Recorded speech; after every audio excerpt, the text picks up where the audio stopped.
Kagulat World, Alexandra Alex Ala is on fire sa China. Sa ongoing Suzhou WTA 125, dalawang matitinding European players na ang pinabagsak ng Filipina tennis sensation para makapasok sa quarterfinals. Una, tinumina niya si Katarzyna Kawa ng Poland, isang veterana na kilala sa kanyang baseline power.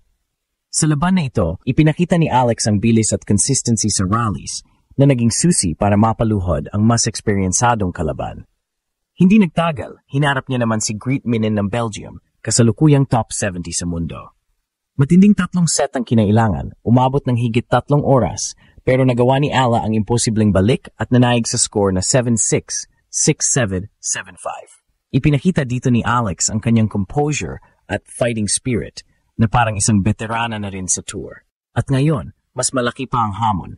Dahil sa quarterfinals, haharap siya sa Swiss veteran na si Viktorija Golubic, dating WTA champion at 2021 Wimbledon quarterfinalist.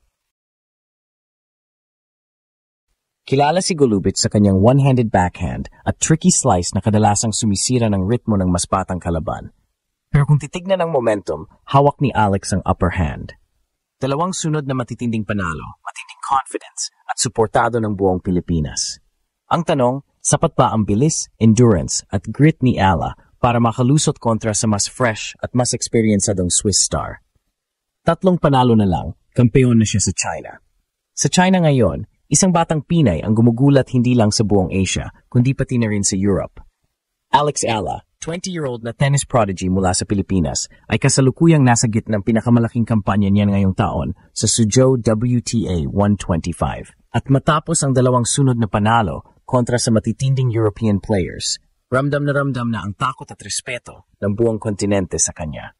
Unang hamon na hinarap ni Ala ay si Katarzyna Kawa ng Poland. Kilala si Kawa bilang isang solid baseline player na may matibay na depensa at sapat na karanasan sa mga WTA events. Sa laban, ipinakita ni Alex ang kanyang maturity at disiplina sa court. Gumamit siya ng matitinding forehand at mabilis na footwork para maagapan ang mga long rallies. Hindi siya nagpadaig sa pressure ng mas matanda at mas eksperyensadong kalaban. Ang resulta, isang panalong nagbigay ng magandang panimula para sa kanyang kampanya sa Suzhou. Pero mas matindi pa ang sumunod. Sa round of 16, nakaharap niya si Greet Minin ng Belgium, kasalukuyang nasa top 70 ng WTA rankings at isa sa pinaka-consistent na European players sa tour. Kung titignan sa papel, malinaw na paborito si Minin. Ngunit dito lumabas ang kakaibang tapang at puso ni Ala. Umabot sa halos 3 oras at 18 minuto ang kanilang laban, puno ng mahabang rallies, momentum swings at matitinding palitan ng puntos. Unang set pa lang, ramdam na ang tensyon. Nakuha ni Alex ang set sa tiebreak, 7-6, gamit ang kanyang matapang na returns at walang takot na pag-atake sa forehand. Ngunit hindi basta sumuko ang Belgian star. Pinawi ni Minin ang ikalawang set sa isa pang tiebreak, 7-6. Dito dumating ang tunay na test ng composure para kay Alex. Sa decider, pinakita ni Ala ang kanyang trademark fighting spirit. Kahit pagod at halos kapos na sa lakas, pinilit niyang makabawi sa bawat rally. Sa crucial moments, lalo na sa closing games, siya ang mas matatag at mas handang sumugal. Sa huli, isinara niya ang laban sa 7-5 third set, isang scoreline na nagpatunay ng kanyang tibay sa pressure at kakayahang manalo laban sa mas mataasang ranggo.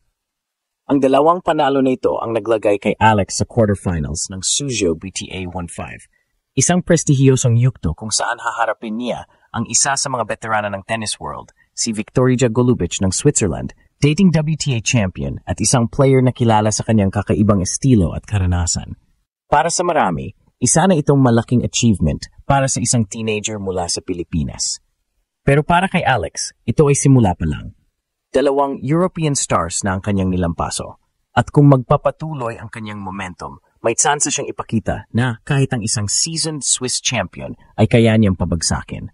3 panalo na lang ang kailangan at posibleng muling itala ni Alex ang kanyang pangalan sa kasaysayan bilang bagong kampeon sa China. Kung may 2 European players nang pinabagsak si Alex Ala sa Suzhou, ang susunod naman niyang haharapin ay isang mas mabigat na kalaban. Si Viktorija Golubic ng Switzerland, isang veterana at dating WTA Tour champion. Sa papel, malinaw na may lamang si Golubic, pero dito masusukat kung hanggang saan ang kaya ng Pinay tennis star. Si Golubic, 32 anyos, ay kilala bilang isang crafty at highly tactical player. Ang kanyang sandata, ang bihirang one-handed backhand na madalas niyang ginagamit para mag-slice, magpabagal ng rally, at guluhin ang ritmo ng kalaban. Sa modernong women's tennis, kung saan halos lahat ay gumagamit ng two-handed backhand at pwersahan sa baseline, kakaiba ang style ng Swiss star. Ito ang dahilan kung bakit marami sa mga mas batang players ang hirap makahanap ng sagot laban sa kanya. Bukod dito, may advantage din si Golubic sa aspeto ng freshness. Habang si Alex ay dumaan sa 2 marathon matches, kasama ang halos 3 oras at kalahating laban kontra Greet Minnen, si Golubic naman ay dumaan ng mas mabilis at mas magaan sa kanyang unang 2 rounds. Straight set wins lang ang kanyang ginugol, ibig sabihin mas malakas pa ang kanyang energy reserves papunta sa quarterfinals. Sa experience naman, walang duda na mas lamang ang Swiss. May hawak na 2 WTA Tour singles titles, 2016 Stade at 2024 Jiangxi Open, at ilang WTA 125 trophies. Sanay na siya sa malalaking stage at pressure-filled na mga laban. Para sa isang teenager tulad ni Alex, ito ay malaking hamon. Pero bakit sinasabi ng marami na may real chance si Alex Ala na mag-pull off ng upset dito? Una, momentum. Ang back-to-back 3-set wins ni Alex ay hindi lang basta pisikal na pagsubok. Ito ay mental boost. Kapag ilang beses ka nang nakakalusot sa tight matches, nadadala mo ang kumpiyansa at toughness sa susunod na laban. At ito ang posibleng sandata ng Pinay kontra sa mas senior niyang kalaban. Ikalawa, agresibong baseline game. Kung ang style ni Golubic ay puro slice at pagbabago ng tempo, kailangan sagutin ni Alex ito ng consistent heavy topspin forehands at matitinding returns. Kapag pinilit niyang maging passive, doon siya mahihirapan.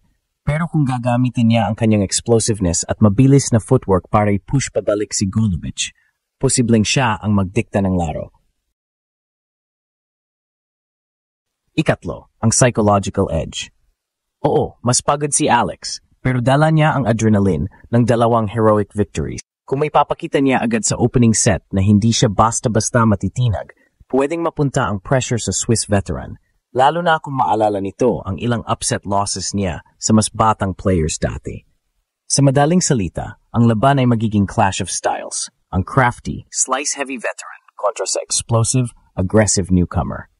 Kung magawa ni Alex ang tamang game plan, targeting ang backhand ni Golubic gamit ang heavy topspin, maging agresibo sa second serves at limitahan ang mga long rallies, posibleng makagawa siya ng isa na namang malaking gulat at tuloy-tuloy ang kanyang kampanya papunta sa semifinals. 3 panalo na lang ang kailangan at kung malalagpasan ni Alex ang Swiss champion, mas lalapit siya sa pinakamalaking titulo ng kanyang career.